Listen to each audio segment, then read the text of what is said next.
hatiku, terang bagi jalanku.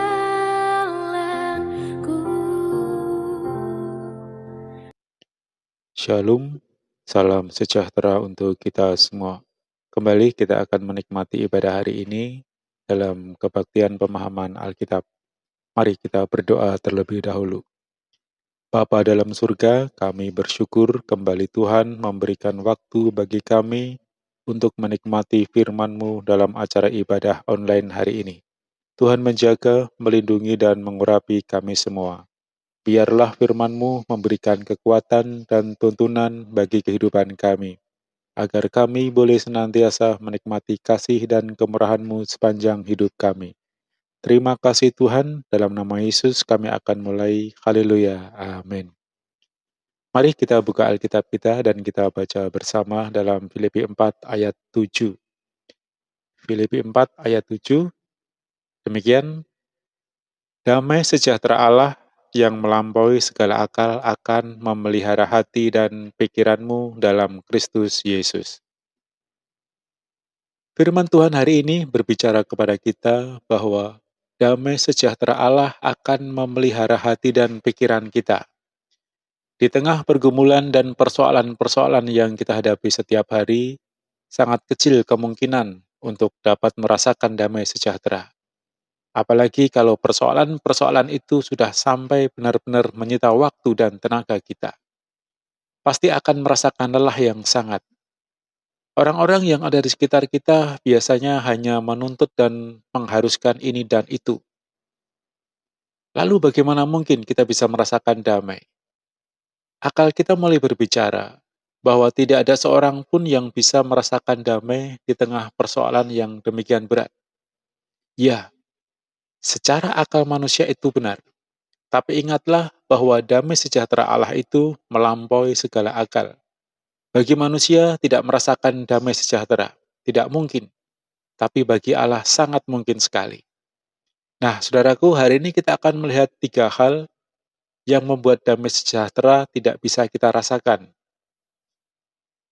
Yang pertama adalah kekhawatiran. Jika kekhawatiran sudah menguasai, maka damai sejahtera tidak akan dapat kita rasakan. Kekhawatiran itu ada karena adanya keinginan dalam hidup kita yang kita sendiri tidak yakin akan terpenuhi. Semakin kecil keyakinan kita, maka semakin besar kekhawatiran kita. Dalam Filipi 4 ayat 6, janganlah hendaknya kamu khawatir tentang apapun juga. Tetapi, nyatakanlah dalam segala hal keinginanmu kepada Allah dalam doa dan permohonan dengan ucapan syukur. Maka firman Tuhan berkata, nyatakanlah segala hal keinginanmu kepada Tuhan di dalam doa dan ucapan syukur. Kalau sudah kita doakan kepada Tuhan dan kita serahkan semua kepada Tuhan, maka tidak ada lagi yang perlu kita khawatirkan. Karena kita percaya bahwa Tuhan adalah Tuhan yang mengasihi dan memberkati, yang sanggup mengadakan yang tidak ada menjadi ada. Tentunya keinginan yang kita naikkan adalah keinginan yang tidak bertentangan dengan firman Tuhan. Dan jika kekhawatiran sudah tidak ada lagi, maka damai sejahtera yang melampaui segala akal itu akan dapat kita nikmati. Kemudian yang kedua yang membuat damai sejahtera tidak bisa kita nikmati adalah pencobaan atau permasalahan dalam kehidupan kita. Setiap orang tidak bisa lepas dari permasalahan. Berat dan ringannya itu tidak diukur dari besar atau kecilnya, tetapi diukur dari seberapa besar kekuatan kita. Bagi seseorang, pencobaan yang besar itu terasa ringan, karena dia memiliki kekuatan yang besar. Tapi bagi orang lain, itu pencobaan yang berat karena kekuatan orang itu kecil. Dalam Amsal 24 ayat 10, jika engkau tawar hati pada masa kesesakan, kecillah kekuatanmu. Nah, maka jangan kita menjadi tawar hati supaya kekuatan kita tidak menjadi kecil. Tuhan izinkan itu terjadi dalam setiap kehidupan, bukan untuk mencelakai, tapi untuk meningkatkan kemampuan dan kekuatan mental kita. Terlebih untuk meningkatkan kekuatan iman kita. Karena kalau kita memiliki iman yang kuat, maka tidak akan mudah digoyahkan oleh apapun. Tuhan sangat mengetahui seberapa besar kekuatan iman seseorang. Dia tidak akan pernah mengizinkan pencobaan yang dialami melebihi kekuatan orang itu. Begitu juga terhadap diri kita. Tuhan sangat mengenal dan mengetahui siapa diri kita, seberapa besar kekuatan kita. Dia sangat tahu. Maka Tuhan tidak pernah mengizinkan pencobaan yang datang dalam hidup kita itu melebihi kekuatan iman kita. Dalam 1 Korintus 10 ayat 13, pencobaan-pencobaan yang kamu alami ialah pencobaan-pencobaan biasa yang tidak melebihi kekuatan manusia.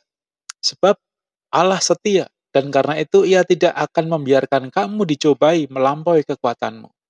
Pada waktu kamu dicobai, Ia akan memberikan kepadamu jalan keluar, sehingga kamu dapat menanggungnya. Tuhan sangat mengasihi kita. Tuhan tidak akan membiarkan kita sendiri dalam menghadapi semua pencobaan itu. Pada waktu kita dicobai, Tuhan akan memberikan kepada kita jalan keluar, sehingga kita dapat menanggungnya. Dan yang ketiga adalah hati yang terluka. Saudaraku, adalah hal yang menyenangkan jika kita tinggal di lingkungan di mana orang-orang yang ada di sekitar kita adalah orang-orang yang sangat mengasihi kita. Semua mengerti keadaan kita, semua mengerti perasaan kita. Mereka selalu menjaga dan menghibur saat kita dalam kondisi yang tidak baik. Tapi ternyata itu hanya mimpi. Selama kita masih tinggal di dunia ini, kita akan tetap menghadapi orang-orang dengan berbagai macam sifat dan karakter.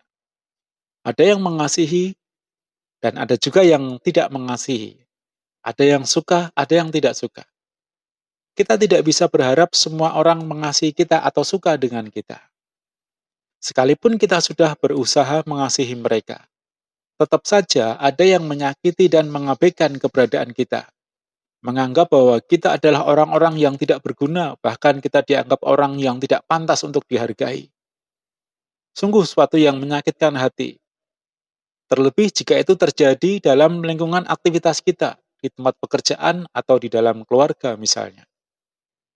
Orang-orang yang kita kasihi, yang kita perjuangkan adalah orang-orang yang berpotensi lebih bisa menyakiti hati kita. Jika yang berbuat kasar adalah orang yang tidak kita kenal, di jalan misalnya, mungkin dalam waktu sebentar kita sudah bisa melupakan. Tapi jika yang melakukan adalah orang-orang yang sangat kita kasihi, itu akan melukai hati kita. Butuh waktu untuk bisa mengobati, meski mungkin kita sudah mengampuni, tapi luka itu masih tetap terasa. Mazmur 34 ayat 19, Tuhan itu dekat kepada orang-orang yang patah hati, dan Ia menyelamatkan orang-orang yang remuk jiwanya. Firman Tuhan hari ini berkata kepada kita bahwa Ia dekat dengan orang-orang yang patah hati. Ia menyelamatkan orang-orang yang remuk jiwanya. Artinya, Tuhan tidak akan membiarkan kita sendiri merasakan sakit itu. Ia tidak meninggalkan orang yang dikasihinya sendirian saja. Ia dekat dengan orang-orang yang patah hati dan remuk jiwanya. Untuk itu, dekatkan diri kepada Tuhan. Sampaikan semua sakit hati kita kepada Tuhan. Tuhan dekat dengan kita. Bukan hanya saja untuk menemani dan mendengar seruan kita. Tapi Tuhan juga menyembuhkan luka hati kita. Dia membalut luka-luka hati kita. Tangannya yang berlubang sebagai tanda kasih itu, yang berkarya menyelamatkan hati dari orang-orang yang menyakiti kita. Mazmur 147 ayat 3, Ia menyembuhkan orang-orang yang patah hati dan membalut luka-luka mereka. Selama kita tetap dekat dengan Tuhan dan berseru kepada Tuhan, maka Dia Tuhan yang penuh kasih itu akan mengobati hati kita jika kita patah hati, akan menyembuhkan hati kita jika terluka, dan selalu menjaga hati kita. Saudaraku, damai sejahtera Allah dalam kehidupan ini bisa kita nikmati.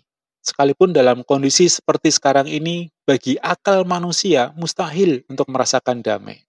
Tapi ingatlah bahwa damai sejahtera Allah itu melampaui segala akal. Haleluya, amin. Demikianlah firman hari ini, firman Tuhan hari ini yang bisa saya sampaikan. Biarlah ini menjadikan berkat bagi kita semua. Mari kita berdoa. Bapa dalam surga, kami bersyukur atas firman-Mu hari ini yang telah Engkau sampaikan kepada kami. Dan firman-Mu ini telah menjadi berkat bagi kami. Mari Tuhan selalu menjaga, melindungi, dan menyertai kami semua. agar kami semua senantiasa boleh merasakan damai sejahtera dalam hidup kami. Kami berdoa untuk Bapak Gembala kami sekeluarga, seluruh sidang jemaat-Mu dimanapun mereka berada. Kiranya Tuhan selalu ada bersama dengan mereka.